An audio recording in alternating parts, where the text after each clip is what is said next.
All right, friends, it's Tractor Tuesday.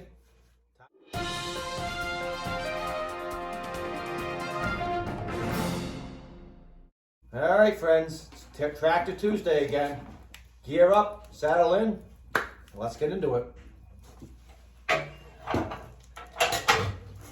So for today's video, we're actually not going to talk about a series per se of tractors, but rather garden tractors in general and why they're no longer really made and what happened to the garden tractor. So stay tuned. So after World War II was when you really saw the rise in the need for a smaller tractor to accommodate the growing suburbia lots. The bigger farms were kind of going a little bit away, and people were needing a smaller tractor to handle smaller estates, do gardening, winter chores, etc. So you saw a huge explosion of different brands and manufacturers rushing to try to come out with their own models of tractors. And now actually a lot of these originally made large farm tractors and then eventually became well known as garden tractor manufacturers as well. A couple of examples of this would be like Allis-Chalmers, Ford, John Deere. Right. All of them originally made big farm tractors and then they turned more into garden tractor I would agree. manufacturers. You did have a lot of brands that weren't in the tractor business before, specifically making garden tractors, but you also had well-known farm tractor brands that wanted to have a line of garden tractors. So what you would see a lot of times is you would see inventors making garden tractors. Like, let's take, for example, the Johnson brothers who made the Colt garden tractors, got taken notice by the Case Corporation, bought out by Case, turned into Ingersoll, so on and so forth. So like I said, we had a number of brands at the time trying to compete, and they were always improving, modifying, refining these tractors to have feature comforts that people wanted. That meant bigger engines, more capabilities, more hydraulics, implements, etc. So then, late 60s, early 70s, the horsepower war takes place. So people have been companies have been making garden tractors for a good 10, 15 years now. They really know what they're doing. And people want more. People don't want the 8, 10, 12 horsepower garden tractors of the early to mid 60s. They want big, beefy tractors. So companies end up making, say a 14 horsepower tractor, then a 16 horsepower tractor, then 18, then 20, so on and so forth. End up making them bigger, bigger, bigger every couple of years. It ends up getting to the point that it's not uncommon to see an 18 or 20 horsepower tractor doing a suburban lot.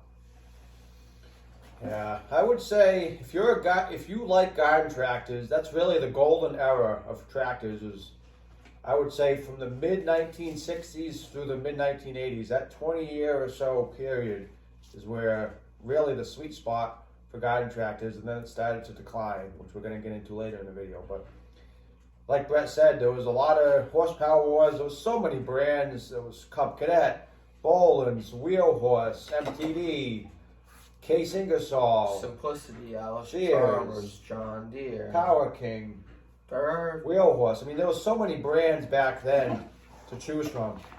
Being able to walk into a dealership and see these tractors on the showroom floor would have been a real treat back then. Unfortunately, I wasn't born at the right time to really see the heyday of these garden tractors. and I really wasn't born at the right time to see the hate. But I wish I could go back 40 to 50 years in the 1970s and early 1980s at the real heyday of these tractors. It would have been a real cool treat to see these on the showroom floor with all their new features. Yeah, it really would have. So if we fast forward, society, in my opinion, changed. Less people needed that kind of machine. So a lot of people were looking for throwaway. This really started, I would say, in the early to mid 1990s. People weren't looking for heavy duty, long lasting. They started looking for cheaper and throwaway machines. They weren't willing to invest in a lifelong machine. A lot of the brands people really thought of as the rugged tractors like Boland's, Wheel Horse, Cub Cadet, started getting bought out by other brands and got cheapened made to hit a certain price point in the market where people were more willing to spend. And people weren't willing in general to spend as much money on a machine. They weren't thought of as lifelong passed down machines. So they really got cheapened, and the throwaway society kind of ruined the garden tractor, in my opinion. And now, I guess you'd say there are still some garden tractors out there to an extent, but a lot of them are more subcompacts, that they're 4-wheel drive and diesel. And Yeah, the other thing I would say starting in even the late 70s to 80s, you started having a lot more foreign-built machines coming over to the U.S. And I believe there was a lot of gray market tractors at first because there were certain restrictions on bringing other machines into the U.S., which got lifted. So you start getting a lot of these little machines that were built overseas, maybe in Asia or different areas. They were 4-wheel drive, and they had features that people weren't used to in the U.S. So a lot of the traditional 2-wheel drive, air-cooled garden tractors were kind of, I don't want to say frowned upon, but now you start getting diesel engines, 4-wheel drive. People really like these features, so they started offering more and more into the U.S., and the garden tractor went the way of the dinosaur. And actually, my father owns one of these because of the Ford 1700. It's a Ford, but the only thing that's American about it is the name. It's made in Japan. Everything on it is Japanese. Right? I mean, they had a different culture in, say, Japan than we have in the United States. They had smaller lots, so they needed smaller machines that could still do a lot of work. So they invented a lot of these tractors with 4-wheel drive, aggressive tires, diesel engines, etc., to work in different fields, And rice also- paddies, etc. Yeah, that's what I was going to say. In a lot of Eastern Asian countries, there's a lot of rice paddies, which are very wet, very muddy. So you can't really do that in a 2-wheel drive tractor. You need something with 4-wheel drive and aggressive tires. And then to bring that to America, and people bought it up. Yeah, so you started moving into almost exclusively, you either could get a 4-wheel drive diesel tractor, subcompact, or you get a cheap throwaway lawnmower. You really couldn't find a true traditional heavy-duty built garden tractor of the past. And I'd say that some of the last brands to continue this trend would have been like Ingersoll and Simplicity, but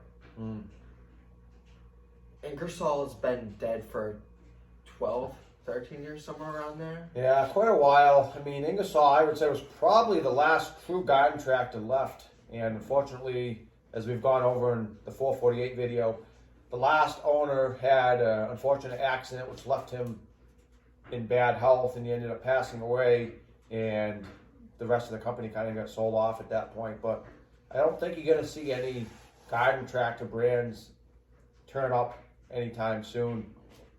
I suppose the closest thing can get to a garden tractor would probably be a nice Simplicity like the Conquest. I mean, don't get me wrong, you can still get John Deere, you can still get Simplicity, but a lot of those brands really don't offer like a traditional garden tractor. They're going to be pushing more towards 4-wheel drive, diesel engines, And a great example of this is the Simplicity Legacy. It's 4-wheel drive diesel. It's not what we'd consider a garden tractor, but it is a lot closer to a garden tractor than what you can get from 90% of other brands. Now, don't get us wrong. I think some of the new features are incredible things they have. You know, I love the diesel engines, the 4-wheel drive, the quick attach loaders, the limited category 1 hitches. I think those are all good features. But there's something missing to me. I just feel like, wish we could go back sometimes to the golden era of the 2-wheel drive garden tractors. I agree. How cool would it be to drive through your neighborhood and every guy has a different brand garden tractor plowing the snow in his driveway? Now it's all, full-size pickup trucks or skid steers or compact tractors. You don't see really garden tractors being used today, 2021, like you would have 40, 50 years ago. And that's the sad thing is my father tells me stories about how when he was a kid, he has this story he always tells me about how this kid, his parents, his father actually, owned a Simplicity Sunstar, and that's what got him hooked on them. Well, by the time I was a kid, that wasn't a thing. Yeah, I even remember our next door neighbor across the street had a Wheelhorse C-Series with chains in the tires, and he used to plow his driveway every winter with that Wheelhorse. I remember thinking how rugged and cool it was as a kid. And then, like Brett said, we had another neighbor up the street that had a Simplicity Sunstar. I still remember going over there for dinner one night, and we went into his garage, and he was showing us his tractor. And I remember thinking how big and rugged it looked. These memories are burned in my mind, even as an older man today. I still remember these memories from 25, 30 plus years ago as a kid. See, that's the issue though.